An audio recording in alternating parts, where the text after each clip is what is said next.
Bonjour Antoine Roux, merci, Bonjour. merci encore d'avoir accepté mon invitation. Je sais que vous connaissez déjà Inkish, et même si Morten Retov, qui est le rédacteur en chef d'Inkish, vous a récemment interviewé lors du dernier Online Print Symposium, pourriez-vous nous dire quelques mots sur vous et Print O'Clock? Oui, donc en effet, je suis Antoine Roux. J'ai créé Print O'Clock il y a 12 ans maintenant. Print O'Clock est une imprimerie en ligne à destination des professionnels, donc le marché B2B. Print O'Clock a 70 personnes, environ la moitié en production, puisque c'est aussi une imprimerie traditionnelle de labeur, très orientée numérique au niveau de la production, puis l'autre moitié des effectifs dans les bureaux avec de la tech, du marketing et des fonctions support. Donc 70 personnes, 12 millions et demi de chiffre d'affaires l'année dernière. Et donc on est présent sur le marché français à 98%. Le marché français représente Merci beaucoup Antoine. 98% de notre activité. Si je suis ravi aussi aujourd'hui de vous interviewer, c'est que j'ai été très impressionné par votre réactivité à proposer sur le marché un masque de protection made in Toulouse, alors que partout les stocks étaient en rupture. Pourriez-vous nous raconter comment vous avez réussi ce tour de force? Alors, on est parti assez tard, c'est-à-dire que lors du démarrage du confinement, c'est plutôt orienté sur les sujets tech, notamment, et des sujets de fond assez stratégiques, structurants. Pendant un mois, on a avancé à un bon rythme sur ces sujets de fond. Et puis, bon, on se tenait quand même régulièrement informé avec des confrères, des gens qui ont de l'e-commerce dans le textile, par exemple. Et à un moment donné, on s'est dit, bon, on ne peut pas rester les bras croisés pendant cette période alors qu'on a des machines. Est-ce qu'on ne peut pas, à plusieurs, créer un masque?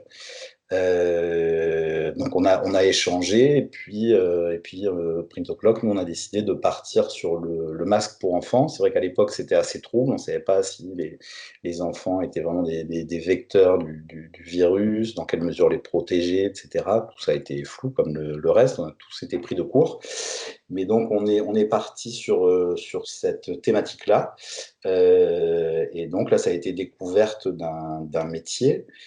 On s'est rapproché de l'IFTH pour avoir du conseil, pour sourcer des matières, puisqu'on n'achetait pas d'élastique, par exemple, on n'achetait pas de textile autre que du t-shirt, du produit fini. Et donc, bah, ça a été le parcours du combattant, mais aussi une belle aventure, de parvenir à ses fins, d'arriver à produire les masques pour enfants. Et en parallèle de cela, on a fait pas mal de négoces aussi sur du masque type chirurgical ou du masque adulte. Donc ça a permis aussi de remettre la boîte à flot et finalement de réinsuffler vraiment une grosse dynamique dans l'entreprise. C'est-à-dire que petit à petit, les gens passaient au chômage partiel.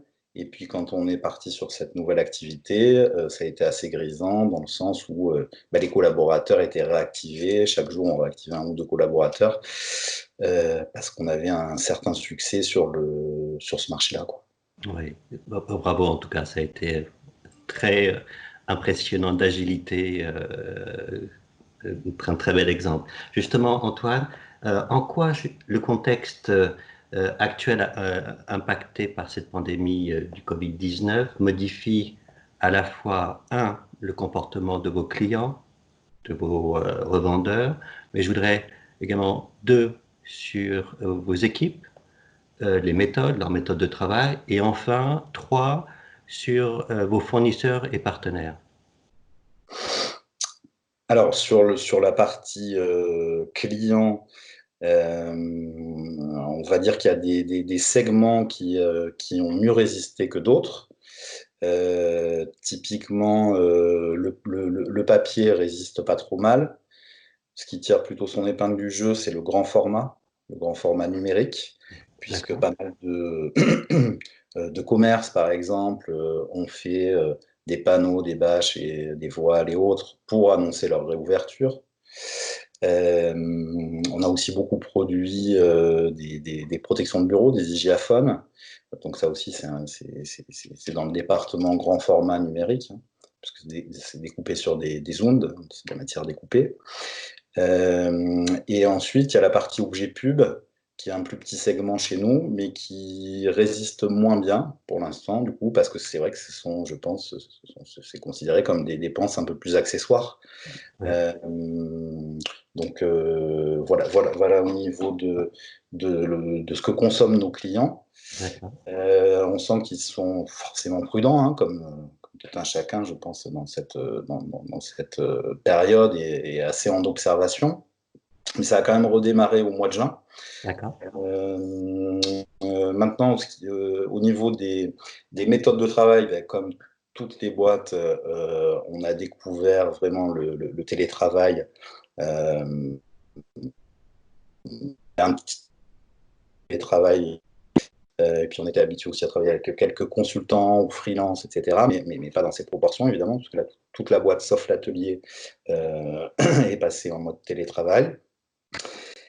Ça a très très bien travaillé, je pense, pendant la grosse partie du confinement. Et je pense qu'au bout d'un moment, il y a eu aussi une lassitude. Les gens, les situations étaient diverses, hein, c'est des situations personnelles, mais pas mal de salariés étaient heureux de retrouver aussi une vie sociale au travers de leur métier. Oui. Mais pour autant, je pense que ça aura changé durablement notre vision du télétravail, où, bah, comme tout chef d'entreprise, on peut avoir des réticences ou des doutes sur sa mise en place, et on a vu que ça pouvait bien fonctionner quand c'était bien cadré. Demain alors, vous continuerez à utiliser le télétravail dans votre... Ouais, pour l'instant, au jour d'aujourd'hui, déjà, c'est un peu plus mixte parce qu'on a du personnel qui est un petit peu plus sensible, ou en tous les cas qui peut être plus inquiet, qu'on a maintenu en télétravail, donc sur des domaines techniques, informatique, Indus par exemple. Donc je pense effectivement que ça va ouvrir cette voie-là. Ça ne veut pas dire que ça va se généraliser, parce que je pense que c'est aussi typiquement, ça dépend des services. On va dire que la tech, tout ce qui est sujet tech, ça fonctionne plutôt bien comme ça. Oui. Je pense qu'il y a besoin de réunions d'équipe quand même dans la semaine pour échanger sur les problématiques et gagner du temps et aussi se stimuler.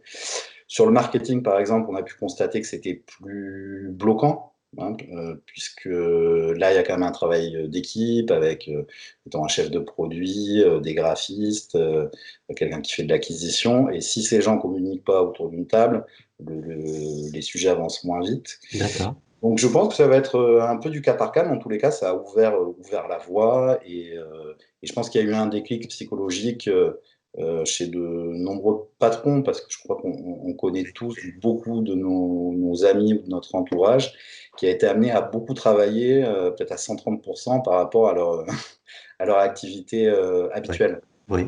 Je pense qu'on a tous entendu ça, quoi, les Oui. voisins, etc., qui bossaient énormément. Et donc, C'est je pense que psychologiquement, il y a quelque chose qui s'est passé. Il y aura un avant et un après, c'est évident sur la partie télétravail. Et je pense que chez nous, sans dire que ça se généralisera, en tous les cas, ça sera plus open de ce point de vue-là. chez vos partenaires alors et vos fournisseurs, vous avez vu également une approche pour s'adapter à cette pandémie? Ouais, alors des approches variées. Beaucoup de nos fournisseurs sont partis sur les produits Covid, hein, plus ou moins vite. D'accord. Mais effectivement, des gens qui nous vendent de la matière première, comme de Oui. la bâche ou des structures de stand, etc. Ça, ce sont des sociétés qui faisaient déjà de l'import, parce qu'il y a quand même de la matière qui est importée. Et donc, Oui. ces gens-là se sont naturellement tournés vers ces marchés-là. Les gens qui font de la sublimation ont commencé à développer une gamme de masques, à produire une gamme de masques. Pour autant, on sent que le retour à la réalité est assez compliqué en ce moment, et que les volumes d'achat de clients du web-to-print comme nous ont baissé. Donc je pense ils sont assez prudents et voilà, ils sont affectés par cette crise. Et justement, toujours dans ce cadre de ce contexte, on parle beaucoup du Made in France. Qui me sont mises en avant par les autorités, par l'opinion. Et justement, lorsqu'on a préparé ensemble notre entretien téléphonique,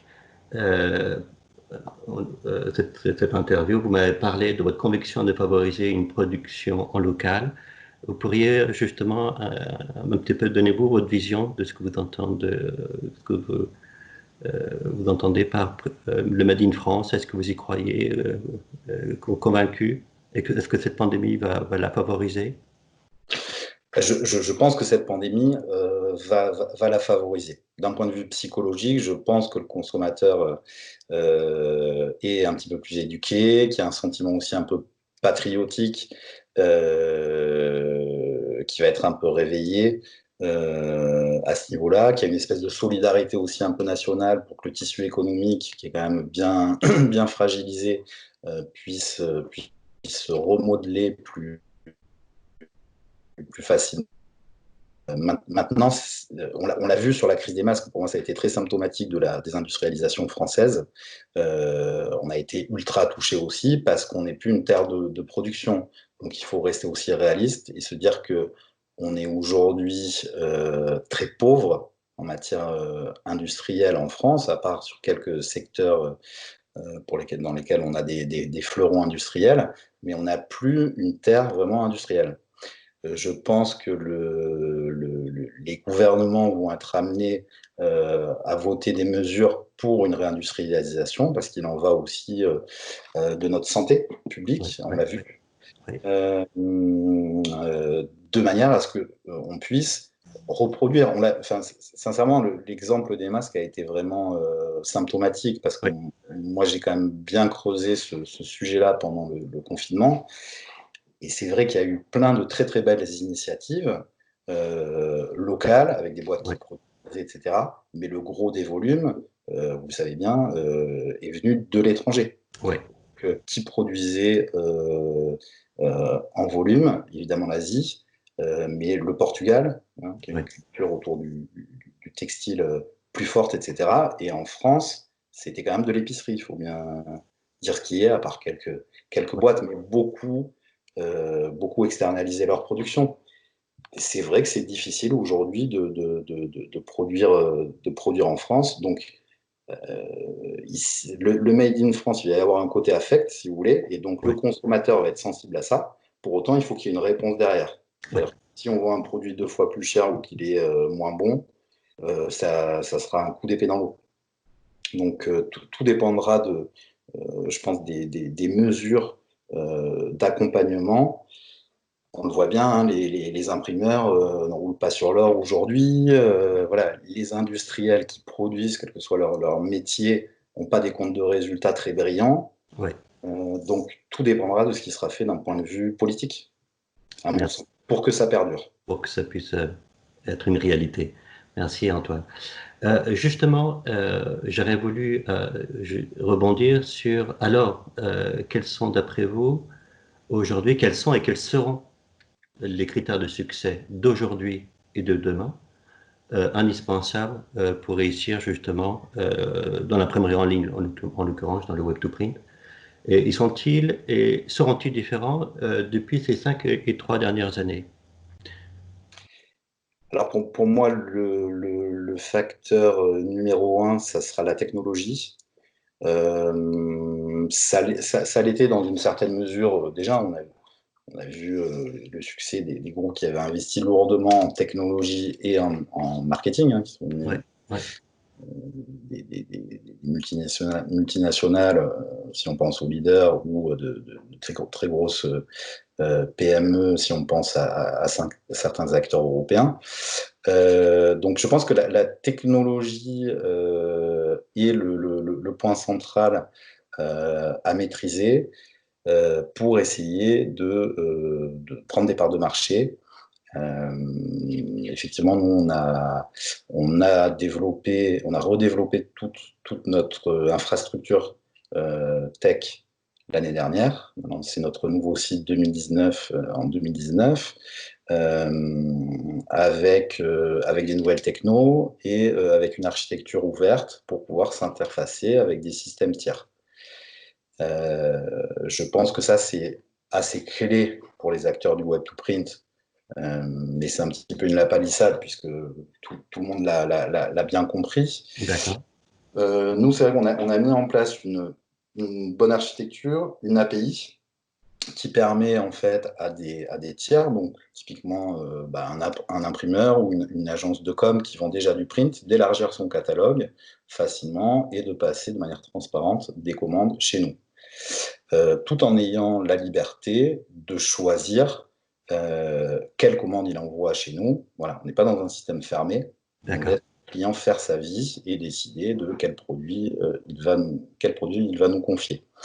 Donc pour moi, encore plus aujourd'hui, qu'hier, la tech sera un élément central et bien entendu le marketing, puisqu'on est dans un monde où ça va très vite. Et donc ce mix marketing-tech,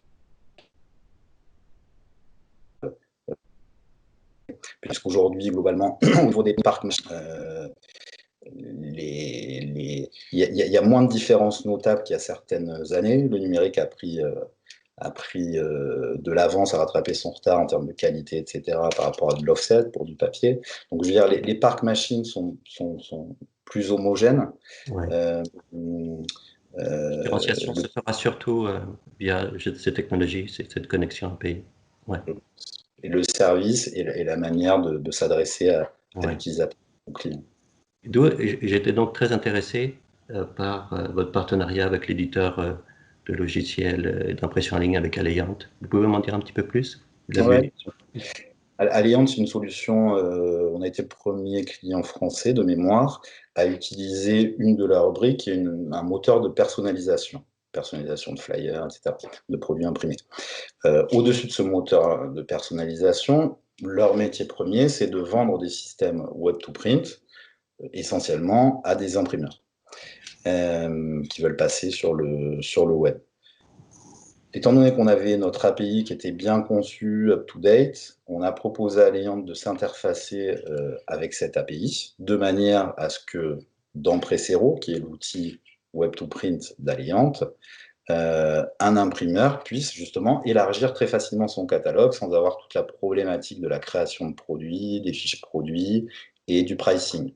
Il n'a plus qu'à définir en fait finalement sa politique de marge, un pourcentage, et les commandes rentrent dans son back-office, et c'est lui qui détermine s'il nous les envoie ou s'il les garde pour chez lui ou pour chez son fournisseur voisin. Voilà. Donc ça, pour nous, c'est un premier élément d'interconnexion avec un système qui nous paraît pertinent. Et c'est le début de notre stratégie, en tout cas c'est la première brique de notre stratégie de développement de cette API Print-to-Cloud. C'est très intéressant et c'est, à mon avis, plein d'avenir. Merci beaucoup, Antoine Roux, pour ce premier entretien à l'attention d'Inkish France, entretien qui sera diffusé sur la plateforme Inkish et YouTube, et également sous-titré en anglais à l'intention des imprimeurs et autres entreprises d'industrie graphique des autres pays et des autres continents. Merci encore pour cette passionnante interview, Antoine. Génial, merci à vous. Et c'est vrai que je vous invite, moi j'ai découvert Inkish donc très récemment. Les reportages sont hyper quali, vous pourrez le voir sur leur chaîne YouTube. Et ce que je n'avais pas mesuré, c'est la résonance qu'il peut y avoir même au niveau mondial. Il y a énormément de vues, donc c'est vraiment un média super quali pour les imprimeries, pour notre secteur. Donc c'est génial que Inkish arrive en France. Merci beaucoup et à très bientôt, Antoine. Oui.